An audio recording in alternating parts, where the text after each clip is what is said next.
Hello everyone. Right, here we are back with more of this. I know you're getting sick of it, probably watching. I'm getting sick of it. Replacing the rear shock absorber.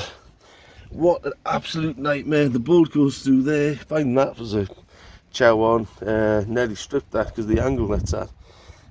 These bits have got like a rounded socket on the end, which is handy. But the extension, the cheap extension I was using, didn't have that, so I nearly stripped the thread because it wasn't quite on at a straight on angle, if you see what I mean. I'm sure you'll understand. Although actually, being a dimwit I am, I could have just used that bloody bit and put that in the end. What a numpty I am. Oh well, I'll do that for the other side. But this, what an absolute nightmare. There's hardly any space to move as well. I don't know if I can get that under there. Here goes a view of that. But they're really bloody cramped. I tried all sorts of bloody sockets. The rest have all been 16mm. The nut on the end here. But where's the nut for this one? Pulled it out before. Oh, there it is. But this one, I don't know whether it's a rust or what. But this one's a bloody 17mm socket. That's 18. Didn't have an 18 spanner, so I asked my neighbour. Fortunately, he had one. Oh, what is this bloody car? Getting sick of it. And my bloody socket set, there's various bloody sizes of socket and spanners that I don't have. And it's really been letting us down for this bloody operation. It's been quite reliable up until now. It's one of those Kirkland sets from Costco. I got it a while back. But and then my other spanner set as well. I've got another set that rolls out in a fabric sheath, and that didn't have a bloody 17mm. Or was an 18mm. One of the two.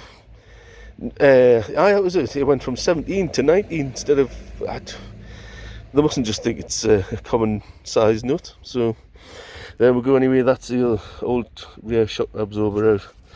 So there's this tyre, this one, and then the other side to do. So I'll put the new one in here, get the wheel back on, and I think that's this side done. Fortunately, and that other side is the last side of the car, to get the last old shock absorber out. Then I've got to fit the new ones. The fella has sent new replacement parts, and he didn't say whether he sent them first class or just standard delivery, so God knows whether I'll get them by Friday. We don't know. I don't know. But I've got to package the old ones up and send them off, but that'll be next week. I'll do that because I haven't got time to do it. Well, I could probably do it tonight actually, but I need a haircut and all sorts of other things as well. Anything else to mention? No, I might have I've had a look on that ride height sensor. The wiring at the back, I can't see anything unusual, so I don't know what's going on there. I don't bloody know. I wonder if the diagnostics will fault this corner again. But then we had to jack the car up once, put the axle stand on the other side there of the it's just that bar there, just to get the wheel off, and then after that I had to then jack the car up again today and put it on this side because there was no way I was getting the nut off this where the axle stand was there yesterday. So that was another chow on.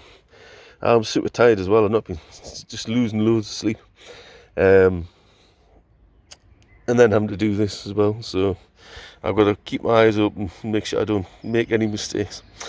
But thanks for watching anyway. Take care now. Bye.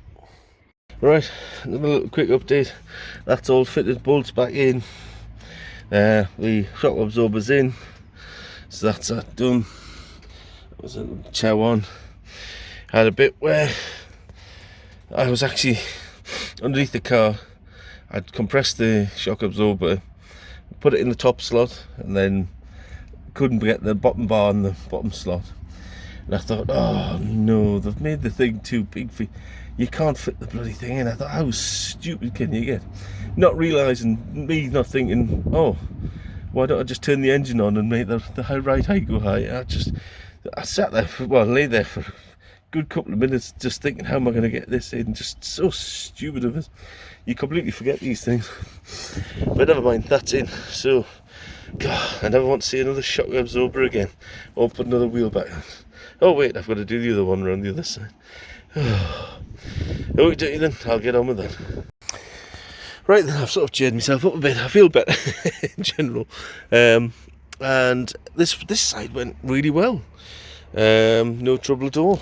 I think once you worked out the routine, everything goes to plan. Hammered one of those spanners on the nut at the bottom there. You can see it there. It's an awkward nut, you can't barely see. So awkward one to get to, certainly when you want a spanner on it. Otherwise, when you're taking the nut off the bottom, the whole bar just spins, so you've got to have a spanner in. Wedge that in first, and then as you're turning and undoing the nut, the spanner will usually get wedged up against something like a bar or something like that, and it can't turn anymore. So it then means that the nut is the bit that has to spin off. So now that I've got that routine in hand and I've got that one off, this one's going on. It should be fairly straightforward. As I don't know if I mentioned in the last video, I couldn't get it on and I wasn't thinking straight. And I thought, well, you've got a car that has adjustable bloody suspension. No wonder it's not fitting. All you have to do is turn the key and it'll rise up. And sure enough, and then I was able to fit the shock absorber on the other side. So after this, there's the two front ones. They've not been delivered yet. I think I've said that in the previous video as well. So I'll probably give you an update after I fit this one. And then I've just missed a shower. Sat in the driver's seat while I came and went, looking nasty, but once you've got a big blue sky up there. But excellent, so I'm cheerier anyway, shall we say. Anyway, see you in a bit. Alright, hello. Time for some good news and some very, very bad news.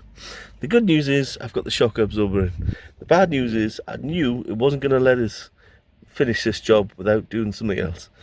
And sure enough, well, tinkering on, I don't even know, I'm nowhere near, I'm working out there, that corner, and somehow the pipe has ruptured the brake line. So now I've got hydraulic fluid leaking down there, onto there, and the pipe, I don't know if you can see it, there it is, you can even see the drip, right in there. And that line goes all the way along. I don't know when the pipe starts or where it ends, but I could just have done without this. There we go, that's how my day's going. Hope yours is going a bit better. Bloody hell. Ciao for now.